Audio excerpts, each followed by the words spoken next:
وہ بنی تھی کچھ عرصہ چلی، پھر وہ ختم ہو گئی اور یہ اقوام متحدہ وجود میں آئی۔ تو جب وہ بنی پہلی جنگ عظیم کے بعد، تو علامہ اقبال نے ایک اس پہ شعر کہا تھا، فارسی کا ہے، کہا تھا کہ من عظیم بیش نہ دانم کہ کفن دزدے چند، من عظیم بیش نہ دانم کہ کفن دزدے چند، بہر تقسیم قبور انجمن ساختہ اند۔ تو اب اس کا ترجمہ کیا کریں، فارسی لوگ سمجھنے والے بہت سارے لوگ ہیں، وہ سمجھ لیں گے خود بخود۔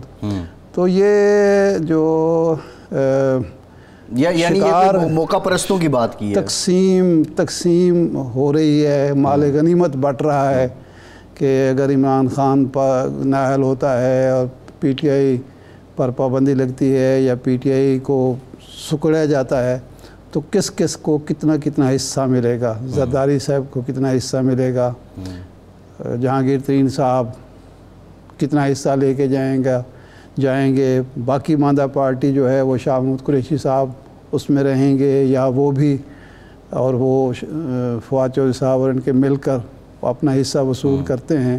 لیکن دلچسپ بات ہے کہ اس سارے منظرنامے میں مسلم لیگ نون نظر نہیں آ رہی۔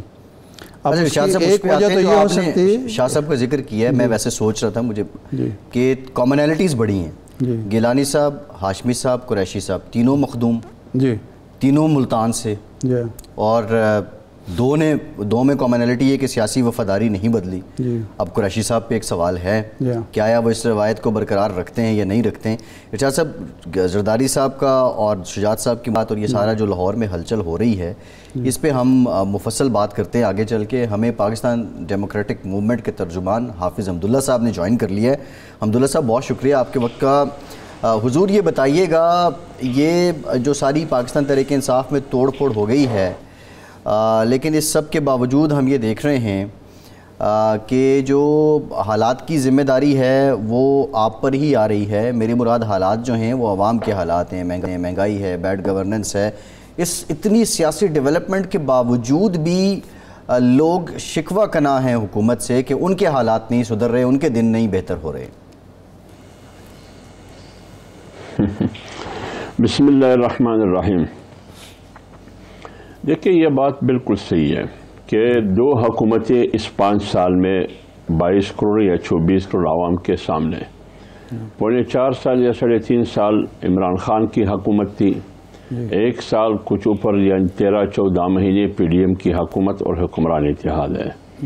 اور اگر ان دونوں کو آپ سامنے رکھیں تو 3.5 پونے 4 سال میں اور اس سے پہلے جو معاشی حالت تھی، جو سیاسی حالت تھی، اور آپ کی جغرافیے کی جو صورتحال تھی، بجلی کی لوڈ شیڈنگ اور گیس کی لوڈ شیڈنگ تھی، امن و امان کی صورتحال تھی، دہشت گردی اور شدت پسندی کی صورتحال تھی، میرے خیال میں 25 جولائی 2018 سے پہلے صورتحال بہتر تھی اس صورتحال سے جو عمران خان کی 3.5 سال کی حکومت میں تھی۔ اس کا ذمہ دار پر کون تھا؟ جو 3.5 سال عمران خان میں حکومت کی، معاشی طور پر ملک غیر مستحکم ہوا، سیاسی طور پر غیر مستحکم ہوا، کشمیر ہاتھ سے نکل گیا، اسٹیٹ بینک IMF کے حوالے کیا، سی پیک پر کام روک دیا گیا، یہ تمام چیزیں، اور پاکستان پوری دنیا میں تنہائی کا شکار ہوا۔ تو سیاسی معاشی طور پر ملک غیر مستحکم ہوا، اور جو نعرہ ہمارا تھا 25 جولائی 18 کا، اس سے ہماری بات کی تائید ہو گئی۔ باجوہ صاحب نے کہا کہ ہم نے غلطی کی کہ ہم نے عمران خان کو حکومت دی، لیکن ہمارا ارادہ تو یہ تھا کہ بہتری آئے گی معاشی طور پر، اور دنیا میں پاکستان ایک روشن نام پیدا کرے گا۔ لیکن یہ تو اور ابتری آئی، تباہی آئی، اس حکومت نے تباہی و بربادی مچا دی۔ اس لیے ابھی جو 11 یا 14 مہینے کی حکومت ہے، یہ وہی صورتحال ہے جو ہمیں ورثے میں ملا ہے۔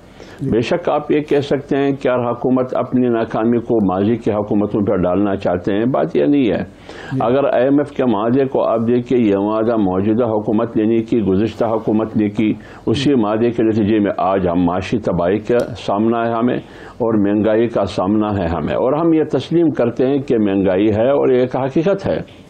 ہم وہ حکومت نہیں ہے جو ماضی کی حکومت پی ٹی آئی کی تھی کہ وہ عوام کی مذاق اڑا رہے تھے. کبھی کہتے تھے اگر ٹماٹر مہنگی ہے تو دہی استعمال کرے, کبھی کہتے تھے کہ 2 وقت روٹی کی بجائے 1 وقت کی روٹی کھایا کرے, کبھی کہتے تھے کہ 2 روٹی کی بجائے 1 روٹی کھایا کرے, کبھی کہتے تھے کہ چینی حساب اور گنتی اور حساب کے مطابق آپ استعمال کیا کرے.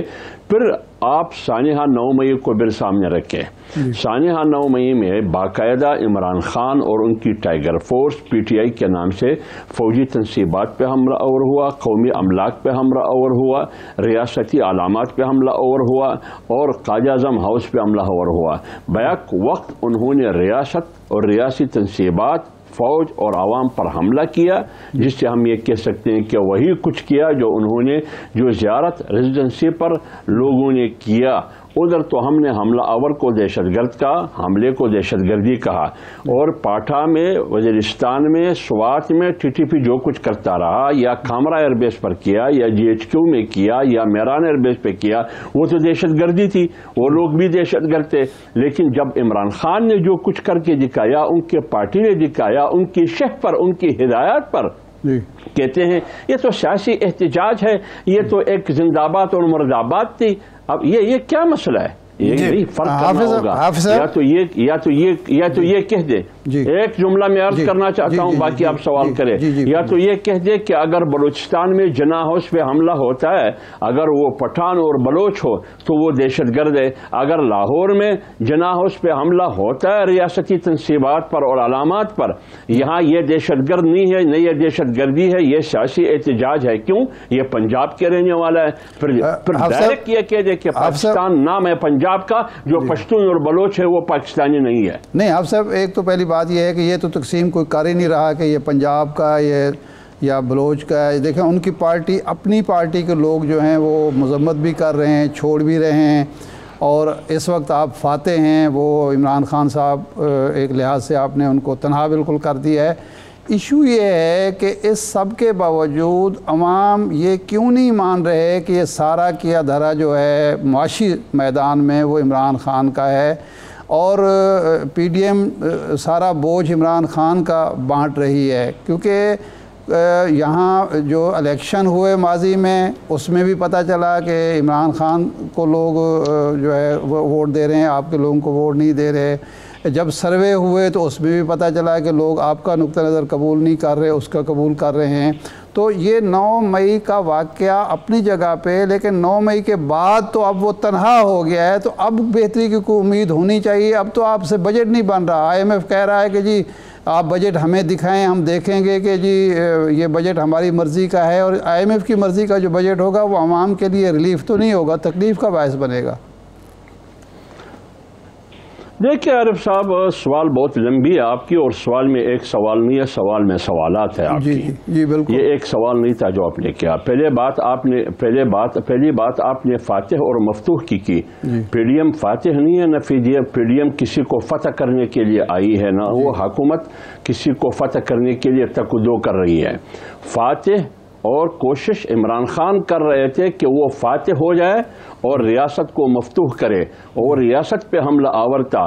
تو لہٰذا ادھر لڑائی عمران خان کی پی ڈی ایم کے ساتھ نہیں ہے, اور عمران خان کی لڑائی 22 کروڑ عوام کے لیے نہیں ہے, اور عمران خان کی لڑائی مہنگائی کے خلاف نہیں تھی. عمران خان کی لڑائی کرسی کے حصول کے لیے تھی, اور جو کرسی ان سے لی گئی اس کی ناراضگی, اس کا ری ایکشن انہوں نے یہ دکھایا کہ وہ ڈائریکٹ انڈائریکٹ کسی نہ کسی طریقے سے عوام کے ذریعے, کارکنوں کے ذریعے, اپنے قیادت اور رہنماؤں کے ذریعے ان کی منصوبے کے تحت حملہ آور ہوئے ریاست پر. جب ریاست پہ حملہ آور ہوئے تو لڑائی نہ اسٹیبلشمنٹ کے ساتھ ہوئی, نہ پی ڈی ایم کے ساتھ ہوئی, بلکہ باقاعدہ براہ راست وہ لڑ پڑے ریاست کے ساتھ. اب لڑائی ریاست کے ساتھ ہے. ریاستی ادارے, عدالت ہو یا حکومت یا پارلیمنٹ ہو, یہ ریاست کے پشت پر کڑی ہے, پاکستان کے پشت پر کڑی ہے. اب عوام نے فیصلہ کرنا ہوگا کہ وہ پاکستان کے ساتھ ہے یا عمران خان کے ساتھ ہے. ایک تو یہ میں جواب دے دوں. دوسری بات یہ ہے کہ ان کی پارٹی سے لوگ ادھر ادھر گئے, یہ پارٹی سے جو لوگ ادھر ادھر گئے, یہ میں نے نہیں کہا, اور کسی نے بھی یہ نہیں کہا کہ میں دباؤ کی وجہ سے جا رہا ہوں, کسی نے یہ نہیں کہا. یہ سارے وہ لوگ تھے جس کو پاکستان کی سیاسی زبان میں اور اصطلاح میں اس کو سیاسی لوٹے کہا جاتا ہے. ہر ایک نے چار پانچ پارٹیاں تبدیل کر کے آج کسی اور سیاسی گونسلے کو ڈھونڈ رہے. یہ سارے سیاسی موسمی پرندے 2-3 تپڑ مار کے یا نہ مار کے ان کی اپنی جرائم کی لمبی فہرست ان کا پیچھا کر رہا ہے, لہٰذا وہ پارٹی چھوڑ رہے ہیں. کوئی دباؤ اس پر نہیں ہے. جہاں تک مہنگائی کی بات ہے, یہ الیکشن حافظ صاحب سوال یہ ہے, حافظ صاحب پر دیکھیں گے کہ عوام کس کے حافظ صاحب ایک ضمنی سوال لے لیں, ساتھ الیکشن پر چھوڑ دیں.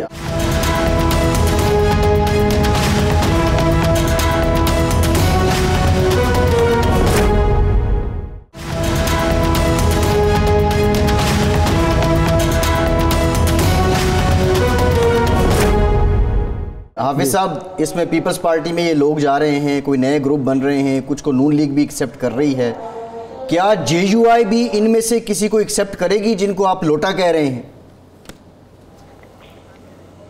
دیکھیں, میں ایک بات اصولی طور پر بات کروں اور میں نے بیان بھی دیا ہے. اگرچہ میری ذاتی رائے ہے, پی ڈی ایم کی رائے شاید نہیں ہے, ان کی باقاعدہ, کیونکہ پی ڈی ایم کی اس حوالے سے کوئی فیصلہ ہوا ہی نہیں ہے. میں یہ کہہ رہا ہوں کہ یہ جو لوگ آج پی ٹی آئی سے جا رہے ہیں, ابھی گونسلے ڈھونڈ رہے ہیں, کبھی کوئی مسلم لیگ نون کی طرف جا رہے ہیں, کوئی پیپلز پارٹی کی طرف جا رہے ہیں, کوئی جے آئی میں ٹھکانے بنانے کی کوشش کرتے ہیں. میری ذاتی رائے یہ ہے کہ تمام سیاسی پارٹیاں اپنے دروازے ان پر بند کریں, ان کو چھوڑیے, اور جس حلقے سے یہ انتخابات لڑتے ہیں پی ڈی ایم اور حکمران اتحاد اکٹھے ہو کہ ان کے خلاف الیکشن لڑے, تاکہ یہ آئندہ پارلیمنٹ کا دروازہ بھی نہ دیکھ سکے. میری رائے تو یہ ہے کہ جمہوری لوگ ہے نہیں. پی ڈی ایم کے انتخابی اتحاد کی تجویز ہے. یہ پی ڈی ایم کے پلیٹ فارم پر آپ مطالبہ کریں گے سب جماعتوں سے؟ بالکل. اگر پی ڈی ایم کی میٹنگ ہوتی ہے, میں کہوں گا ان کو, آج بھی میں کہتا ہوں کہ ان لوگوں کو یہ جو دیگر پارٹیوں سے لا کے یا خود آ کے پی ٹی آئی میں بھرتی ہوئے اس مقصد کے لیے کہ پی ٹی آئی کو اقتدار تک پہنچا دے, آج واپس چلے گئے یہ لوگ دیگر پارٹیوں میں جا رہے ہیں. یہی لوگ کل پارلیمنٹ میں ہوں گے, یہی لوگ مشیر اور وزیر بنیں گے. کیوں بھائی؟ لہٰذا اگر آپ نے سیاست کو مضبوط کرنا ہے, جمہوریت کو مضبوط کرنا ہے, تو پھر پارلیمنٹ کو مضبوط کرنا ہے, تو ان لوٹوں سے ان کو کہو کہ الوداع. صحیح. کیا کوئی پکوڑے بیچتے ہیں, پاپڑ بیچتے ہیں, جو بھی کام آپ کرتے ہیں آپ کو مبارک ہو, سیاست کے دروازے اور پارٹیوں کے دروازے آپ کے لیے بند ہیں. آج کل حافظ صاحب قانون سازی بہت زیادہ ہو رہی ہے, بڑی ایکٹیو ہے پارلیمنٹ. ایک قانون کسی دور میں یہ تجویز آئی تھی کہ جو شخص ایک پارٹی کو چھوڑتا ہے اگلے 5 سال تک دوسری پارٹی نہ جوائن کر سکے, نہ الیکشن لڑ سکے. ایسی کوئی تجویز آپ کیوں پیش نہیں کرتے اور قانون سازی کیوں نہیں کرتے کہ بے ضمیر اور لوٹے جو ہیں فارغ؟ ارشاد عارف صاحب, ارشاد صاحب آپ کی بات سے 100% نہیں 1000% میں اتفاق کرتا ہوں.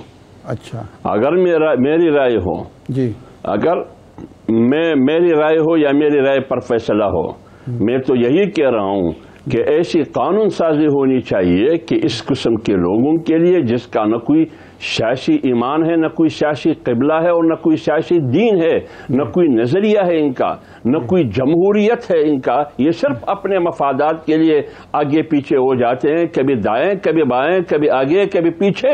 یہ جہاں بھی مفادات ملتے ہیں وہاں چھانٹنے کی کوشش کرتے ہیں. قانون سازی کے ذریعے ہو, جو بھی طریقہ ہو, لہٰذا ان کو سیاست میں ان پارٹیوں کو یہ ہونا چاہیے کہ ان کا راستہ بند ہونی چاہیے. صحیح ہے. اچھا, اب حافظ صاحب معاملہ یہ ہے کہ ہم بجٹ کی پہلے بھی بات کر رہے تھے. آئی ایم ایف کہتا ہے کہ بجٹ تجاویز ہمیں بتائیں گے, بجٹ ہمیں بتا کے آپ لائیں گے تبھی پیکیج آئے گا. دوسری جانب اب آپ نے الیکشن میں بھی جانا ہے, آپ لوگوں کو ریلیف بھی نہیں دے پا رہے ہیں. کیا محض ہمیں یہ لگتا ہے جب آپ لوگوں سے گفتگو کرتے ہیں حکومت یا پی ڈی ایم کے ترجمانوں سے, وہ بجائے اس کے کہ کوئی اقدامات کریں وہ عمران خان کی خامیوں پہ اکتفا کر رہے ہیں؟ کیا اس سے اگلے الیکشن میں کام چل جائے گا؟ دیکھیں, ہمیں پتہ ہے, ہمیں بالکل یقین ہے کہ ہم نے یہ حکومت قبول کر کے ہم نے بہت بڑی قیمت ادا کی ہے. ہمارے سامنے 2 ہی راستے تھے. ایک یہ کہ ہم ریاست کو بچائیں گے, پاکستان کو سری لنکا بننے سے بچائیں گے, ہم عوام کو کوئی ریلیف دے سکتے ہیں, لیکن یہ اس وقت جب پاکستان اور یہ گر 24 کروڑ عوام کا یہ جو گھرانہ ہے، یہ اس کو ہم کس طرح محفوظ رکھ سکتے ہیں؟ ایک یہ راستہ تھا۔ دوسرا راستہ ہمارے لیے اپنے سیاست کے بچانے کا تھا، جیسے عمران خان نے اپنی سیاست کو بچایا اور ریاست کو ڈبو دیا IMF کا معاہدہ کر کے، اور پھر IMF کے معاہدے سے انحراف کر کے۔ یہ راستہ ہمیں بھی آتا تھا، لیکن ہم نے فیصلہ کیا کہ پاکستان 24 کروڑ عوام کا مشترکہ گھر ہے۔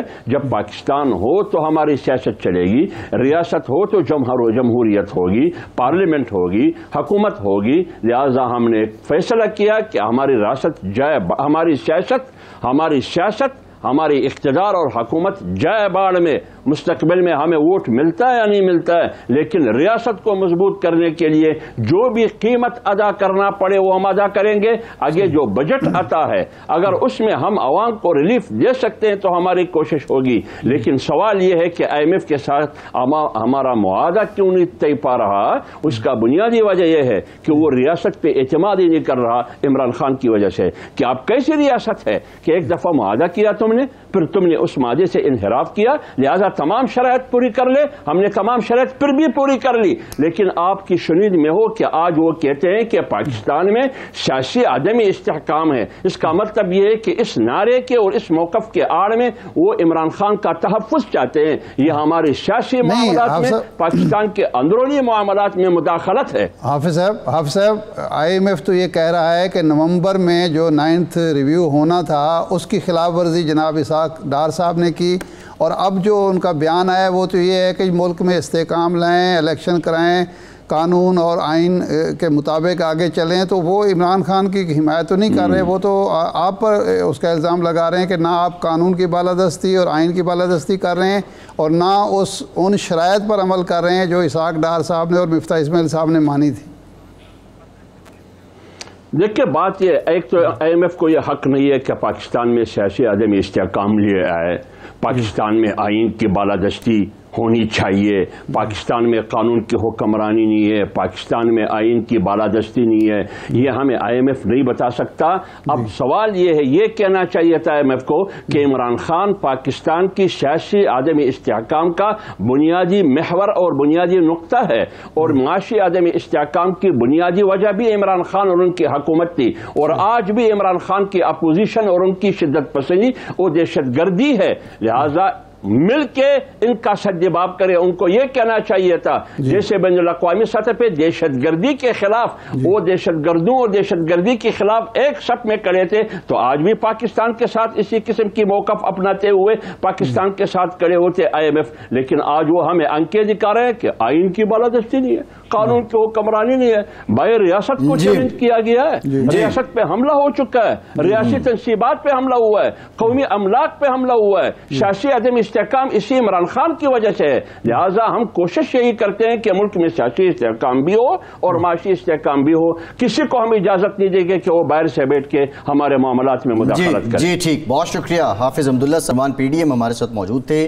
ایک بریک لیتے ہیں، بریک کے بعد کچھ لاہور کے ڈیولپمنٹس پہ بھی بات کریں گے اور معیشت سے متعلق بات کریں گے۔ یہ بجٹ کیسا ہوگا، اس بجٹ میں حکومت کے پاس کوشن کتنا ہے، اور IMF کی منشا کیا 100% چلے گی یا کچھ مارجن ہوگا شہباز شریف صاحب کی حکومت اور کابینہ کے پاس۔ بریک کے بعد بات کرتے ہیں۔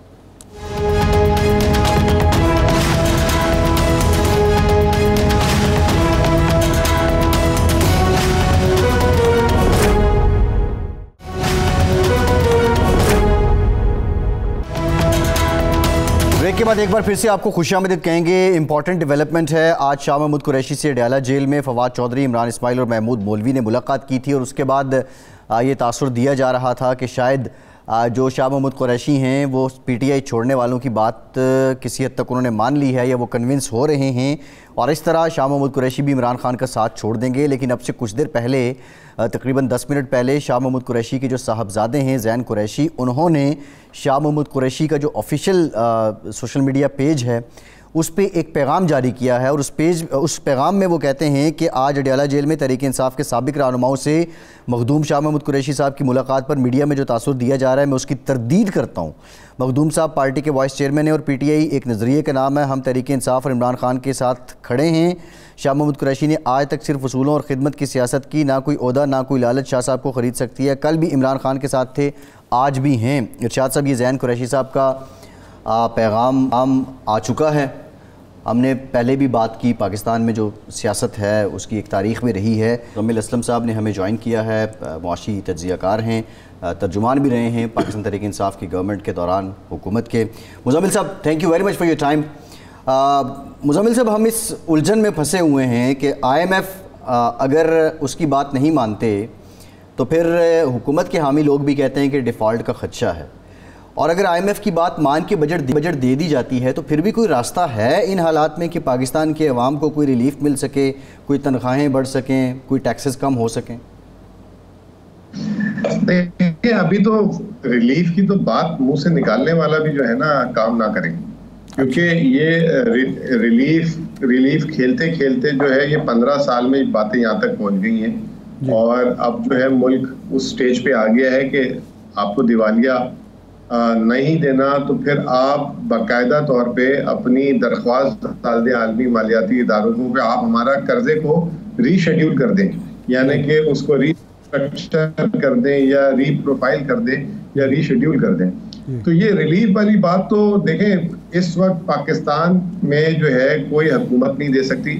اگر وہ جو دے گی بجٹ میں اناؤنس کرے گی تو وہ دھوکہ دے گی, کیونکہ وہ صرف الیکشن کے لیے جو ہے ان کو وہ کرنا ہوگا, اور وہ اس سے اور مزید ہمارے مسائل جو ہے بڑھ جائیں گے. اب آپ کو ایک عادت ہو گئی ہے 3 وقت سے 2 وقت کی روٹی کی, اب آپ جو ہے ہفتہ 2 ہفتہ جو ہے پھر 3 وقت کی کھلا کر پھر آپ جو ہے ان کو اسی جگہ پر لانا ہے, تو بہتر یہ کہ 2 وقت کی روٹی پہ ہی گزارا کروائیں اور جو ہے سخت عمل درآمد کریں چیزوں پہ, اور جو غریب آدمی ہے اس کی مرہم پٹی کریں, اس کو جو ہے ٹارگیٹڈ سبسڈی دیں.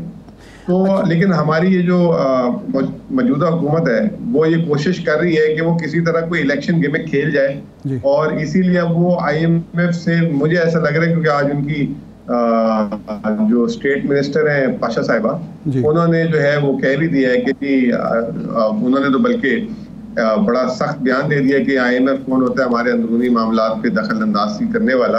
تو اس کا مطلب یہ ہے کہ چھٹی ہو گئی ہے, کیونکہ 2-3 دن پہلے بھی میرے پاس ایک اطلاع آئی تھی حکومت کے ہی سرکل سے, کسی نے بولا تھا اسی منسٹری سے کہ ہم جو ہے ہمیں انسٹرکشن ہے کہ جولائی میں نئے پروگرام کی بات کی جائے. نمبر 1. نمبر 2, ہم اپنے منہ سے نہیں نکالیں گے کہ قرضہ ریسٹرکچر کریں, ورنہ یہ تاثر جائے گا کہ ہم نے دیوالیہ کرا دیا ملک کا. لیکن آج انہوں نے وہ اپنے بیان سے وہ دونوں باتیں کر ہی دی ایک طریقے سے. اچھا مزمل صاحب یہ فرمائیں کہ حکومت ری شیڈیولنگ یا ری پروفائلنگ کی طرف کیوں نہیں جا رہی, کیوں نہیں مان لیتے کہ جی ہم اب ممکن نہیں ہے ہمارے لیے اس پروگرام کو جاری رکھنا, اور نیا ہمیں پروگرام بھی دیں, ری شیڈیولنگ بھی کریں, تاکہ ہم وجہ کیا ہے کہ یہ اس طرف جا نہیں رہے؟ کوئی انا کا مسئلہ ہے یا سیاسی کوئی مقاصد ہیں؟ سب وہ جو یہ کہتے تھے نا کہ ہم ریاست بچا رہے ہیں, سیاست ہم نے کھو دی اپنی, ایکچولی وہ کبھی بھی نہیں تھا, اس کا الٹا تھا, اپنی سیاست بچانے کے چکر میں ہے. اور اگر آج الیکشن کرا کے اگر یہ آج جیت جاتے ہیں تو یہ پہلے 3 دن میں بول دیں گے یہ بات, کیونکہ ان کو پتا ہمیں 5 سال تک کوئی نہیں ہلائے گا اور شروع ہو جاؤ. اور دوسری بات یہ کہ یہ جو ڈیٹ ریسٹرکچرنگ ہے نا, یہ عالمی مالیاتی ادارے ایسے نہیں کہ آپ گئے اور درخواست دے دی اور وہ شروع ہو جائیں گے اس پہ. یہ ایک بڑا سخت پروگرام ہوتا ہے. یہ جو ابھی ہم نے سختیاں دیکھی ہیں یہ کچھ بھی نہیں ہے. اس میں بہت زیادہ سخت پروگرام ہوتا ہے, بہت اسٹرکٹ ڈسپلن ہوتا ہے اس میں, اور اس کے بعد جو ہے ہر آدمی جس نے آپ کو قرض دیے سب سے جا کے منوانا پڑتا ہے. یہ نہیں ہوگا کہ آپ 4 لوگ کہہ دیں کہ آپ اپنا قرض تاخیر سے لے لیں, باقیوں کو آپ دے دیں, کیونکہ دوسرا کہتا ہے آپ میرے سے پھر کیوں کرا رہے ہیں. تو اس کے لیے ایک بہت اسٹرانگ حکومت چاہیے ہوگی آگے الیکشن کے بعد, جو عالمی مالیاتی ادارے جس پہ ٹرسٹ کر سکے. اور یہ پروسیجر بھی 6 مہینے سال چلتا ہے. اب سری لنکا پچھلے سال کا دیوالیہ ہوا ہے, اب جا کے اس کی چیزیں ان لاک ہونا شروع ہوئی ہیں, ڈیٹ ریسٹرکچرنگ کی, اس کے جو لینڈر ہیں, یہ ساری چیزیں. تو جس دن یہ بات چیت شروع ہوگی اس سے بھی 6 مہینے سال لگ جائیں گے یہ تمام معاملات مکمل کرنے میں. تو اس لیے میں نے آپ کو کہا کہ ریلیف کی تو بات منہ سے نکلنی بھی نہیں چاہیے, اور اگر جو نکالے گا یا دے گا اس بجٹ میں وہ دھوکہ دے رہے اپنے آپ کو, ملک کو, قوم کو, سب کو. اچھا مزمل صاحب, یہ حکمران جماعت کے لوگ کہتے ہیں, اسحاق ڈار صاحب بھی کہتے ہیں کہ 98 میں جب ہم نے ایٹمی تجربات کیے تھے اس وقت ہمارے ریزرو کچھ 600 ملین رہ گئے تھے, اور پابندیاں بھی لگ گئی تھیں، اس کے باوجود بھی ہم ڈیفالٹ نہیں کیا ہم نے، اور ہم اس سے بآسانی نکل کے پھر اس کے بعد ری شیڈولنگ بھی پیرس کلب سے بھی ہوگی، دوسرے ہر جگہ سے بھی ہوگی، تو اب بھی اس سے نکل جائیں گے۔ تو یہ اس اعتماد کی بنیاد کیا ہے؟ کیا واقعی آئی ایم ایف کا یہ جو پروگرام نہیں ملتا یا اگلا نہیں ہوتا تو پھر بھی دوست ممالک کے سہارے ہم اس بحران سے، معاشی بحران سے نکل سکتے ہیں؟ دیکھیں اگر یہ اسحاق ڈار صاحب یہ کہہ رہے ہیں نا تو وہ پھر زمینی حقائق نہ دنیا سے آ گئے نہ وہ پاکستان کی معاشی زمینی حقائق سے آ گئے، اور وہ صرف ایک سٹیٹمنٹ دے رہے ہیں۔ اور یہ کون سا نکل گئے تھے؟ یہ تو دھماکے کر کے ملک سے باہر چلے گئے تھے سارے، انہوں نے کون سا ملک سنبھال لیا تھا؟ وہ تو پھر مشرف صاحب آئے، آپ تو خود مطلب صحافی ہم تو اس وقت پڑھتے تھے، وہ تو پھر مشرف صاحب کو بھی 2001 تک جو ہے پابندیوں کا سامنا کرنا پڑا، پھر ایک 9/11 ہو گیا پاکستان کے لیے، اس میں یہ ڈیٹ ریسٹرکچرنگ ہوئی، پیرس ری شیڈیول ہوا، یہ سارا کچھ ری شیڈیولنگ تو ہوئی تھی۔ اور اس وقت کے جو ہمارے معاشی جو مسائل کی ادائیگیاں تھیں نا، اس وقت ہماری ادائیگی اپنے کھانے پینے تک محدود تھی۔ جی ٹھیک ہے، اچھا مزمل صاحب مزمل صاحب قطع کی معافی، آپ ساتھ ہی رہیے گا، آپ سے ہم بات کریں گے اور اس پہ ڈیٹیل بات کریں گے، لیکن جو ابھی ڈیولپمنٹس ہو رہی ہیں اس پہ ذرا ہم بات کریں گے۔ محمود مولوی صاحب ہمارے ساتھ موجود ہیں، پاکستان تحریک انصاف انہوں نے چھوڑ دی ہے، آج اڈیالہ جیل گئے، شاہ محمود قریشی صاحب سے انہوں نے ملاقات کی ہے۔ مولوی صاحب کس ایجنڈے کے تحت آپ قریشی صاحب سے ملے، آپ کی کیا گفتگو ہوئی ان سے؟ یہ ایجنڈا تو میں کہوں گا کہ دیکھیں مشاورتیں ہوتی رہتی ہے، اس کی وجہ یہ ہے کہ عامر کیانی اور فواد چودھری اور عمران اسماعیل کے پرانے دوست ہیں، تو ان سے ملاقات کرنے کی بہت ساری چیزوں کے اور ایشوز کے اوپر بات ہوئی، مگر کوئی بھی چیز ابھی کنکریٹ نہیں ہوئی ہے۔ مشاورت ہوئی ہے، بہت سے ایشوز کے اوپر ڈسکشن ہوا ہے، اور میرے خیال سے اس کے اوپر جو ہے ایک نارمل ڈسکشن رہا ہے۔ آپ کو ہی پتہ، ایک پولیٹیکل لوگ جب ملتے ہیں تو پولیٹکس پہ ہی بات ہوگی نا، تو اس کے اوپر بات ہوئی ہے، اور میرے خیال سے اس کے آؤٹ کم جو ہے کچھ دن کے بعد بیسکلی میرے خیال سے شاہ صاحب جب باہر آئیں گے تو اس کے بعد ہی کچھ میں آپ کو اس اسٹیٹمنٹ دے سکوں گا۔ اچھا اتنا تو بتا دیجئے کہ آپ ان کو زیادہ قائل کرنے میں کامیاب نظر آئے یا انہوں نے آپ کو زیادہ قائل کیا، اور آپ سمجھتے ہیں کہ شاہ صاحب کا نقطہ نظر ٹھیک ہے اور ہمیں قائل ہو جانا چاہیے جو کچھ وہ کہنا چاہ رہے ہیں؟ نہیں دیکھیں ایسے نہیں، دیکھیں میں بتاؤں، دونوں طرف باتیں ہوتی رہی ہیں، اور یہ نہ کوئی کسی کو قائل کرنے کی کوشش کر رہا تھا، ہم فیکٹس اینڈ فگرز پہ بات کر رہے تھے، مین ایشوز پہ بات کرتے تھے، کیونکہ دیکھیں یہ 25 کروڑ لوگوں کا ملک ہے، یہ کوئی چھوٹا موٹا جزیرہ نہیں ہے سری لنکا، 25 کروڑ لوگوں کا ملک ہے، تو اس کو ہر چیز اس کے اوپر بات ہو رہی تھی، لوگ جو ہے کافی پریشان ہے، مہنگائی سے، اکنامی کا ہے، بہت سارے ایشوز ہیں۔ اچھا محمود صاحب آپ نے کہا کہ مشاورت ہوئی ہے، لیکن شاہ محمود قریشی صاحب کے جو صاحبزادے ہیں زین قریشی، انہوں نے کہا کہ جو تاثر میڈیا پہ دیا جا رہا ہے اس کی ہم تردید کرتے ہیں، شاہ محمود قریشی عمران خان کے ساتھ کھڑے تھے اور کھڑے ہیں، اس سے متعلق آپ کی کیا بات ہوئی اور کیا آپ کو بھی یقین دہانی کروائی شاہ محمود قریشی نے؟ دیکھیں میں بالکل آپ کو جو کہہ رہا ہوں نا، میں اس کے اوپر کوئی کمنٹ نہیں کروں گا، کیونکہ دیکھیں یہ پری میچور ہوگا، تو میں کسی قسم کی کمنٹ اس پہ نہیں کروں گا، کیونکہ یہ ہمارے طے ہوا ہے کہ کوئی کمنٹ میں نہیں کروں گا اس کے۔ صحیح۔ اچھا یہ تو فرمائیں، اتنی بات تو ضرور ہوئی ہوگی کہ جو آپ کا نقطہ نظر ہے کہ 9 مئی کو جو کچھ ہوا وہ خان صاحب کے 1 سال کی تقریروں کا نتیجہ تھا، اور خان صاحب نے ہی ایسی فضا بنا دی تھی کہ 9 مئی کے اس کو تو شاہ محمود صاحب بھی کنڈم کرتے ہیں، اور اس وقت تو میرے خیال سے کوئی پاکستانی ایسا نہیں ہے جو کہ آج اس کو کنڈم نہیں کر رہا ہے، اس میں تو کوئی دو رائے نہیں ہے نا۔ نہیں کنڈم تو خان صاحب خود بھی کر رہے ہیں، لیکن ذمہ داری کا دیکھیں آج بھی میں کہتا ہوں، اور شاہ صاحب نے بھی کہا، میں آپ کو یہ بالکل کلیئر کہہ رہا ہوں کہ جو لوگ اس کے ذمہ وار ہیں ان کو کیفر کردار تک پہنچنا چاہیے، فل سٹاپ۔ صحیح۔ اچھا یہ فرمائیں کہ آپ کے خیال میں کب تک شاہ صاحب باہر آ جائیں گے؟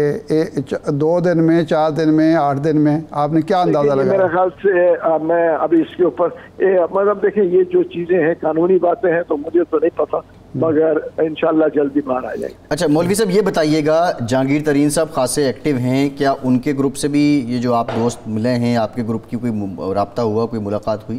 نہیں بھیا، میری کوئی جہانگیر ترین صاحب سے نہ ملاقات ہوئی ہے، نہ کوئی فون پہ بات ہوئی۔ پرویز خٹک صاحب سے؟ پرویز کھٹک سے تو باتیں بہت سارے لوگوں کی ہوتی رہتی ہیں.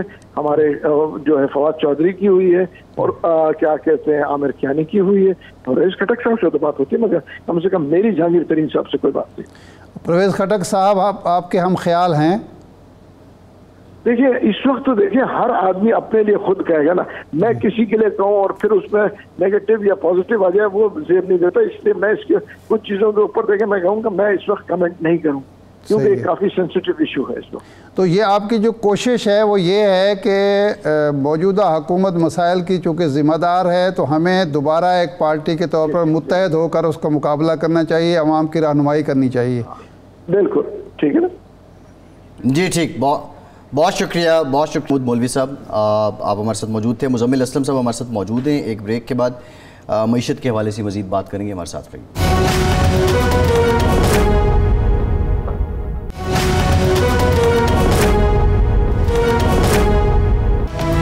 بریک کے بعد ایک بار پھر سے آپ کو خوش آمدید کہیں گے. فواد چودھری نے اپنی پریس کانفرنس میں اسد قیصر صاحب کا نام بھی لیا تھا, اور اسد قیصر صاحب نے اس کی تردید کر دی. انہوں نے کہہ دیا کہ میرا فواد چودھری سے کوئی رابطہ نہیں ہے. ان کا ٹویٹ ہے, انہوں نے یہ کہا ہے کہ I don't have any contact with Fawad Chaudhry. جی اسد قیصر تردید کر دی انہوں نے. خیر ارشاد صاحب, مزمل صاحب سے ہم بات کرتے ہیں. مزمل صاحب, گزشتہ سال جو رپورٹ آئی اس کے مطابق پاکستان میں جو شرح نمو تھی یا ترقی کی شرح تھی وہ 6% تھی. اس سال کی جو پیشین گوئیاں ہیں وہ 0.6% ہیں. اگر پچھلے سال کے فگر واقعتاً حقیقی تھے اور اتنا ڈکلائن, آلدو آپ کووڈ کی بھی بات کرتے ہیں, باقی باتیں بھی کرتے ہیں, کیا یہ واقعی ڈکلائن ہوا ہے اتنا اور وہ فگر واقعتاً حقیقی تھے؟ دیکھیں کل جو ہمارا تو جو 6% ہمارا جو جب حکومت ختم ہوئی تھی تو اسی حکومت نے اس کے اعداد و شمار جاری کیے تھے 5.97%. اب اسی کو بڑھا کر انہوں نے 6.1% کر دیا. حالانکہ جو رپورٹیں آ رہی تھی اسے 4 دن 5 دن پہلے کہ یہ 6.5% تھا, لیکن وہ اس حکومت نے 6.1% اس لیے رکھا کیونکہ 2018 میں نون کی حکومت نے 6.1% کی گروتھ کی تھی, تو وہ اس سے زیادہ ہو جاتی تو پھر برا لگ جاتا. دوسری بات یہ کہ ابھی انہوں نے خود اعلان کر دیا ہے, نیشنل اکاؤنٹس کمیٹی جو ادارہ شماریات کی ہے, کہ اس سال کی شرح نمو جو ہے 0.3% ہے. آپ میں سے اگر ایز اے معیشت کا طالب علم پوچھیں تو یہ 5% سے زیادہ منفی ہے. اب مجھے ایک بات بتائیں کہ خود بول رہے ہیں کہ بڑی صنعت جو ہے 8% سے گری ہے, اور ساتھ کہہ رہے ہیں کہ چھوٹی صنعت جس کا وہ نہیں ہوتا, سروے نہیں ہوتا, اس کو کہہ رہے ہیں 9% سے بڑھ گئی. خود کہہ رہے ہیں کہ زراعت جو ہے وہ منفی ہے, اور ساتھ ہی کہہ رہے ہیں کہ یہ جو جانور لائف سٹاک ہے 4.5%, اس کا بھی سروے نہیں ہوتا. ایک طرف کہہ رہے ہیں کہ ڈیزل کی کھپت 25% سے گر گئی, دوسری طرف کہہ رہے ہیں ٹرانسپورٹ 5% سے بڑھ گئی. تو یہ اگر آپ صحیح جائزہ, یہ جب حکومت ختم ہو جائے گا اگلے سال جب صحیح نمبر آئیں گے, یہ 75 سال کی بدترین شرح نمو ہے, یہ 5% سے زیادہ منفی ہے. اور وہ حالات آپ کے سامنے, آپ کسی کاروباری, کسی دکاندار, کسی سے بھی آپ دیکھ لینا, یہ کوئی مطلب وہ, اب یہ مجھے سمجھ نہیں آ رہا کہ یہ ابھی تک 1990 کی کاغذی کارروائیوں میں لگے ہوئے ہیں, اور دنیا کہاں سے کہاں نکل گئی ہے. پلس آ جاتی ہے, سارا ڈیٹا آ جاتا ہے, لیکن ابھی بھی وہی جو ہے پرانے طریقہ کار کہ ہم کسی طریقے سے اپنی جان چھڑا لیں. چلے 0.3% بھی جس ملک کی آبادی 2.5% سے بڑھ رہی ہو, کیا قابل قبول ہے؟ اگر چلے انہوں نے اتنی بھی وہ کر لی تو اس میں کیا انہوں نے گدڑ سنگی کی. 5% کا اعلان کیا تھا انہوں نے کہ شرح نمو ہونی چاہیے, اور اگلے سال کی بھی ابھی 3% کی بات کر رہے ہیں. اور بجٹ جو بنانے جا رہے ہیں, اللہ معاف کرے, ان کو پتہ ہی نہیں ہے کہ بجٹ کس نے بنانا ہے.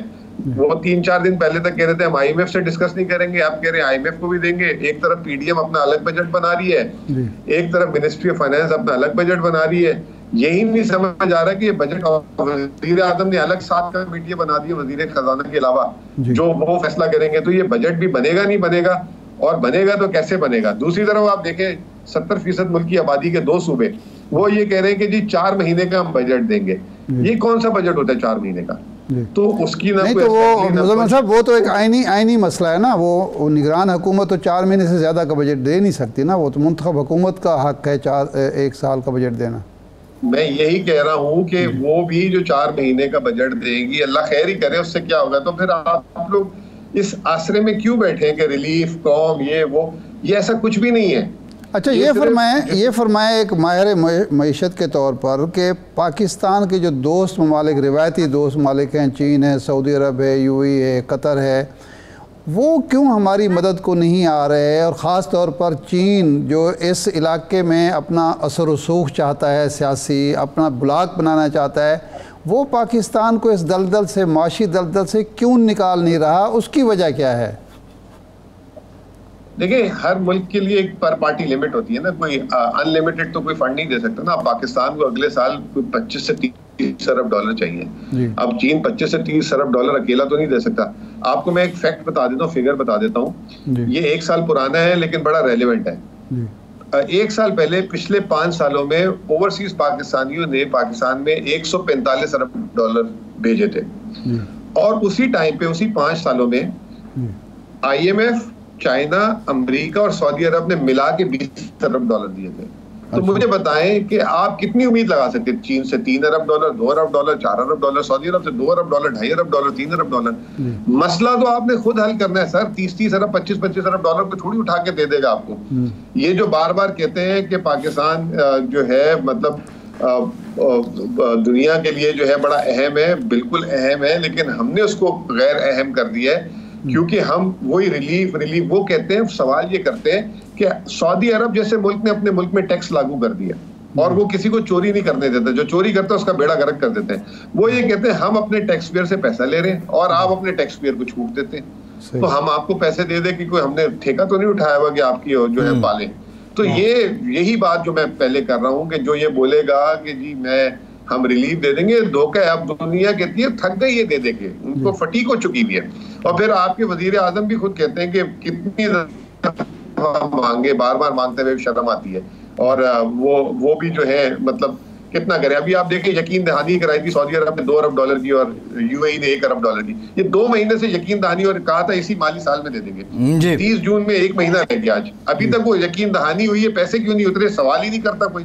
میں تو یہ حیران ہوں کہ اتنی جرت، مطلب یہ تو ایسے سوالات ہیں جو پوچھنے چاہیے کہ جی یہ کہاں ہے پیسے، یہ آپ نے 1 سال میں کیا کیا. آپ کو پتہ ہے ایک چیز بتاؤں، کل منسٹری آف فائنانس کا وہ آیا ہے آؤٹ لک. ایکسپورٹ، ریمیٹنسز اور فورن ڈائریکٹ انویسٹمنٹ، یہ 3 چیزوں میں ملا کے 8.5 ارب ڈالر کم آئے ہیں. 8.5 ارب ڈالر. کسی نے کوئی سوال کرنے کی ضرورت نہیں ہو رہی. 1 سال میں، 1 سال پہلے 8.5 یہی آ جاتے اگر تو آپ کو پیسے مانگنے کی ضرورت پڑتی. آپ کی بھی عزت ہوتی ہے. لوگ خود کہتے ہیں بھائی قرض لے لو، ان کے پاس بہت پیسے ہیں، یہ واپس. صحیح ہے، ٹھیک ہے. اچھا مزمل صاحب، لاسٹ یہ بتائیے what is the way forward? حل کیا ہے؟ مثال کے طور پہ اگر آج آپ کی حکومت آ جائے یا ترین صاحب پھر سے وزیر خزانہ بن جائیں تو اس دلدل سے کیسے نکالیں گے؟ دیکھیں ابھی تو یہ دلدل جو ہے نا، یہ بیماری تو روزانہ کی بیسس پہ بہت تیزی سے پھیل رہی ہے. اور پہلا تو دلدل یہ ہے کہ جی آپ نے پرسیپشن صحیح کرنا ہے. کانفیڈنس ہمیشہ، کوئی بھی چیز جب تک آپ کے اندر خود اعتمادی نہیں ہوگی آپ کا کام آگے نہیں چلے گا.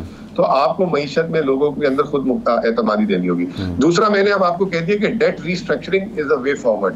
یہ آپ کر دیں گے نا. ایک آئی ایم ایف کی اسٹڈی ہے، وہ یہ کہتی ہے کہ جو وقت سے پہلے جو ممالک نے اس کو کیا ہے نا، وہ 12 مہینے میں درست ہو جاتی ہے. اور جو وقت گزرنے کے بعد کرتی ہے وہ ان کو صحیح ہے. ٹھیک ہے، ٹائم ختم ہو گیا. مزمل صاحب ٹائم ختم ہو گیا. بہت شکریہ. اسلم صاحب، ارشاد صاحب، آپ کا شکریہ. آج کے پروگرام سے اتنے ہی اجازت دیجیے.